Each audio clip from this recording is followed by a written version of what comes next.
I think of myself as this weird mix of Willy Wonka, Martha Stewart, and Oscar Wilde, kind of all of if they had a baby together. Hi, my name is Jason, and welcome to my handmade home in Minneapolis, Minnesota.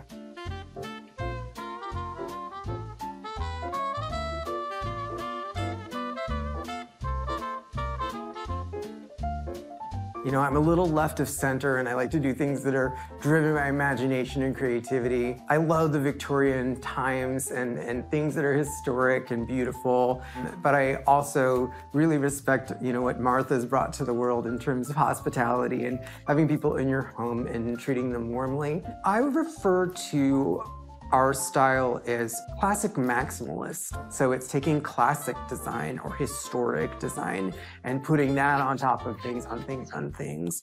It really fills my cup in terms of like what I love about history and the origin of things. Whenever people walk in, the first thing that they notice is the kitchen. We designed our kitchen to emulate a pre-war apartment in New York. We've got this really wonderful entertainer's corner. And this was a big change for us because it used to be a breakfast nook. So what we really love is that we've made everything visible to all of our guests who come over so that they can help themselves. When I think about hosting, I think of it as creating a moment or atmosphere for people who are coming to be with me or with me and my partner. Cooking people's favorite dishes or putting on your grandmother's tray or any of those things. Like someone might have given you a candle, and we all have that shelf of candles that people have given us. But like I'll really try to take note of who gave me those candles, and if they're gonna be there that night to put it out and light it. To me, that's what intentional hospitality is all about. We had these hutches designed specifically for our kitchen, and we wanted some really great details, like this fluting on the side.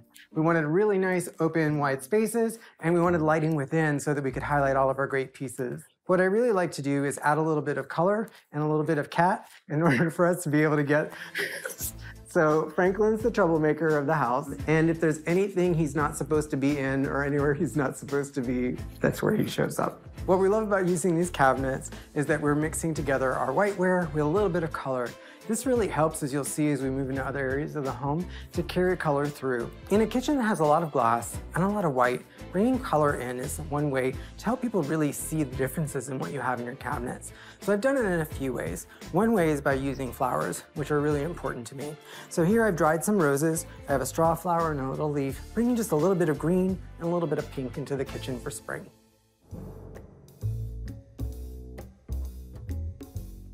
Your sofa, your tables, those things go through what a friend of mine calls the patina of life. They just get schmutz on them, like they get messed up, and they're things and they can be replaced. But in our home, you don't touch the walls because these things are cherished. One of my favorite pieces on this wall is this press for champagne button. Let's give it a shot. Not working today, clearly, because there is no champagne. Now, my mom would have loved that joke, and here she is. So this is a painting of my mother when she was 19 years old and a summer camp counselor. This was a black and white photo that my friend Nick painted into a beautiful color portrait. And we're thrilled to have it on the walls here. And she's sitting right above how he imagined me as 7 years old. I didn't wear glasses when I was 7 years old, but this is how he imagined me with my former cat, Celexa, that, yes, was named after an antidepressant. So many things in our home have a story, almost everything. In fact, we kind of don't give something pride of place in our home unless it really does have a story, even if it's silly and kooky. This gallery wall was assembled by myself with the help of a friend, because you always want a second pair of eyes when you're doing a project like this.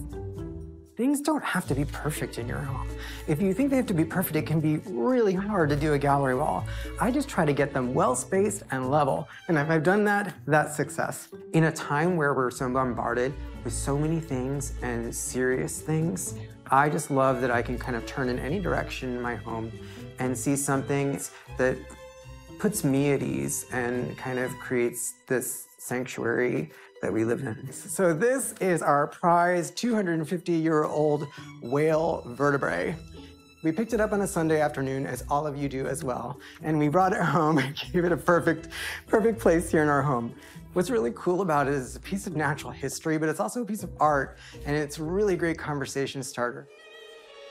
I share this space with Chad, my partner of 10 years, who I love so much. he isn't here right now. He's working, and yet he is also here because this painting, this Cubist style painting over my shoulder is a painting of Chad. And so while not planned by any of us today, he is truly here with us at this moment, which I think is fantastic.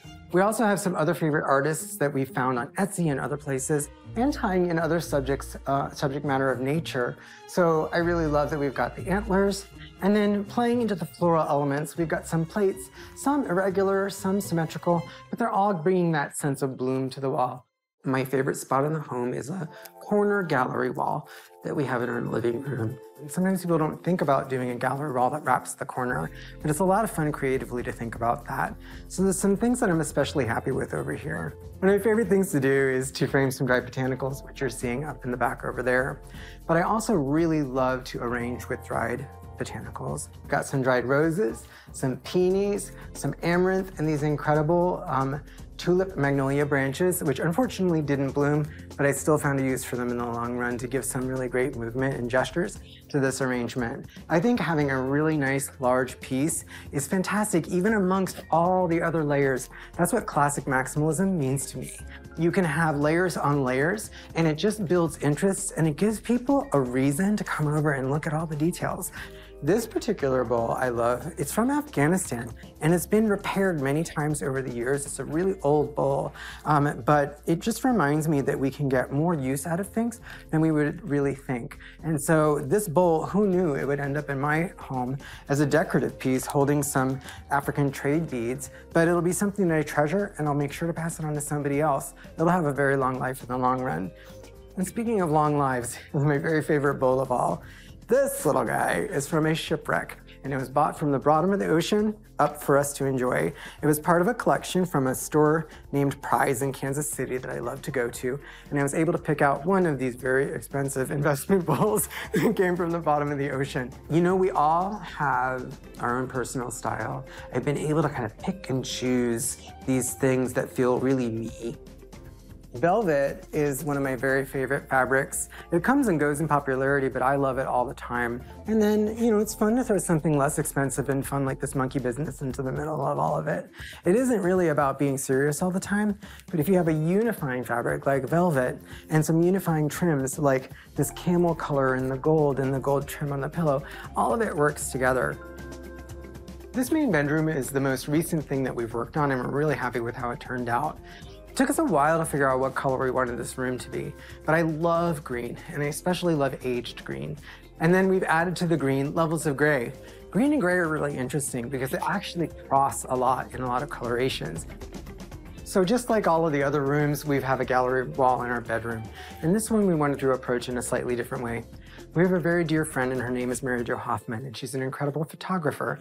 And what she does is every day of the year, she takes a beautiful picture of nature on a completely white background. We decided to tie together Mary Jo's photos and the subject matter of the photos with different styles and types of art to really play that out across the whole wall.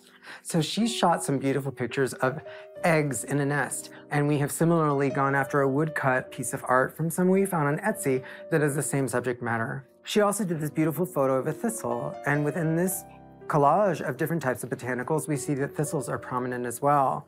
But it doesn't stop there. Each piece has a relationship. So if you look at the wings of the butterfly, I looked at the density of the black and white in the pattern. And if you kind of squint your eyes and look at the wings of the butterfly and look at this beautiful picture here, you're getting the same kind of effect. It's these little tiny details that I think about and that I care about that maybe somebody else doesn't notice, but it's what makes this wall intentional and special to me. And to me, it makes my home a warm place that people want to be. This has followed my journey as I have grown from a career in consulting to visual merchandising to designing for a Fortune 50 company. And now I have a side business called Warm House Story, and that is about hosting warmly, living beautifully, and making moments together. The place that this came from is the life that I live here, which is making an intentional place where people feel welcome and they can come and enjoy their time with me and my partner. And I'm really excited to share with others tips on how to achieve a great atmosphere, one that lets people know that you see them and you've planned for them, and that they have a place in your home or in your life.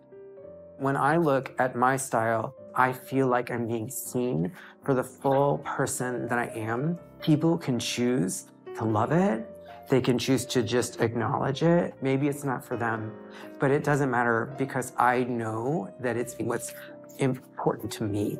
If you like this video, give it a thumbs up and subscribe to Handmade for more home tours like this.